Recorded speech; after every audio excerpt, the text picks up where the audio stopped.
Good morning, team. St Elizabeth's. I hope you are well. This is the next in our series of talks to be had in relation to our communion services. This one for Wednesday morning, the 13th of May. We're continuing with our series on what it means to worship today. And so one of the readings that's been set for the wider church today is one that we're going to use, and that is taken from the book of Acts, chapter 15, verses 1 to 9. This is that reading. Certain individuals came down from Judea to Antioch and were teaching the believers, unless you are circumcised according to the custom taught by Moses, you cannot be saved. This brought Paul and Barnabas into sharp dispute and debate with them. So Paul and Barnabas were appointed, along with some other believers, to go up to Jerusalem to see the apostles and elders about this question. The church sent them on their way, and as they travelled through Phoenicia and Samaria, they told how the Gentiles had been converted. This made all the believers very glad. When they came to Jerusalem, they were welcomed by the church and the apostles and elders, to whom they reported everything God had done through them. Then some of the believers who belonged to the party of the Pharisees stood up and said, the Gentiles must be circumcised and required to obey the law of Moses. The apostles and elders met to consider this question. After much discussion, Peter got up and addressed them. Brothers and sisters, you know that some time ago God made a choice among you that the Gentiles might hear from my lips the message of the gospel and believe. God, who knows the heart, showed that he accepted them by giving the Holy Spirit to them, just as he did to us. He made no distinction between them and us, for he purified their hearts by faith. So our reading set for the wider church finds this pivotal part in the book of Acts.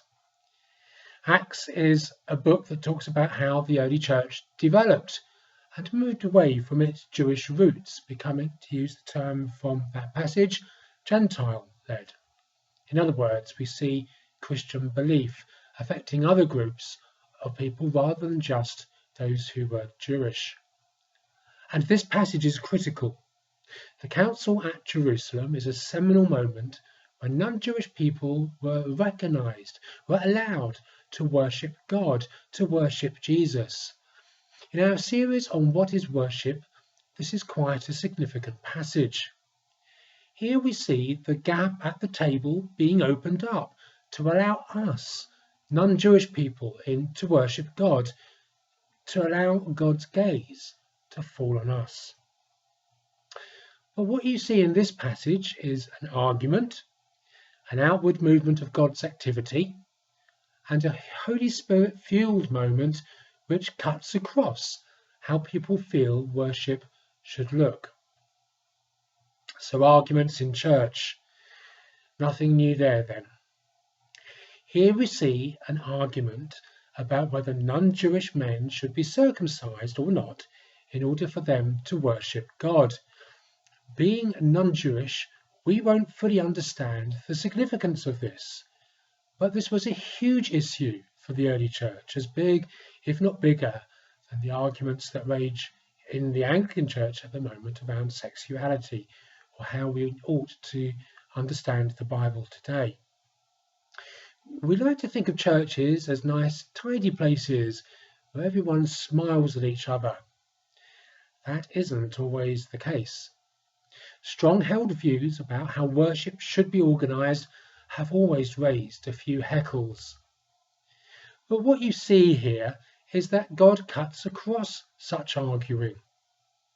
The reason that these Gentile people have started to believe, to follow, to worship God is that they have experienced something very profound of God. Basically, something of God's nature has been revealed to them, and they have responded.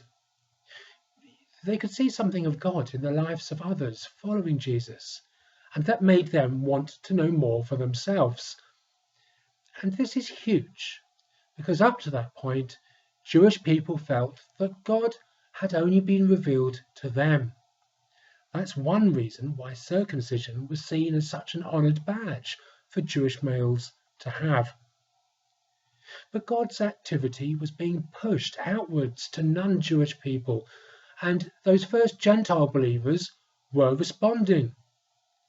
This is known by some as the Missio Dei, the mission of God, as he reaches out to wider humanity and shows his love for us. God is unstoppable. Or rather, from this passage, we can do our bit to stop God's activity, but thankfully, God's activity is greater than that. So despite the arguments, God still works and people respond. Worship becomes about us responding to the work of the Holy Spirit in our lives. That work is both emotional and cognitive. The work of the Spirit stirs us to think about God, and as we draw towards God, we may feel something of God's presence. Worship is both cognitive and emotional. Actually, it's also physical, as you have to do it. But what you see here is that it is the work of the Spirit which cuts across the arguing. Thankfully, the leadership of the early church were clearly aware that the work of the Spirit was to be the governing factor in leading the church forward. Those early leaders could see that God was affecting non-Gentile people. They could see lives changed, people being healed, people being excited about God.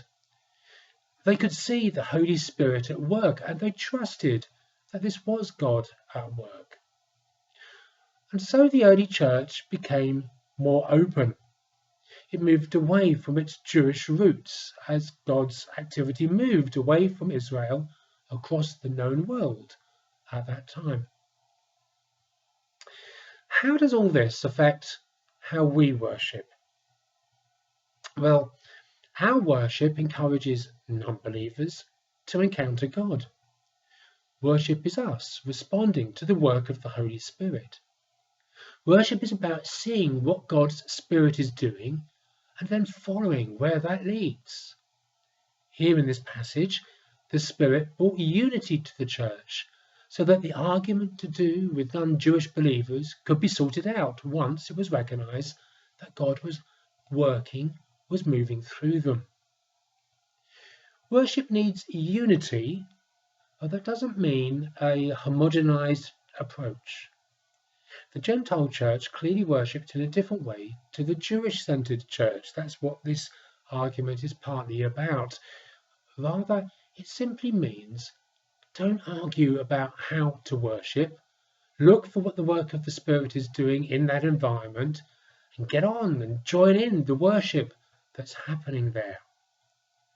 Reflecting this into our worship over these past weeks, God's Spirit has been at work in us gathering, encountering one another, praying with one another to God as we worship via Zoom and Facebook. Interestingly, issues of style really are not big issues. Is God's Spirit at work through what is happening? Yes, I believe so. I wonder what you think, what your experience is. Yet it is the work of the Spirit which drives the worship of the church forward. God willing, when we can physically meet together and parish life takes on a little bit of normality again, our guiding question will not be around how quickly can we return to normal business. Rather, I hope the question will be, what can we see God doing here, God's Spirit doing here? And having discerned what God's Spirit is doing, then we can just get on and worship and get on with that.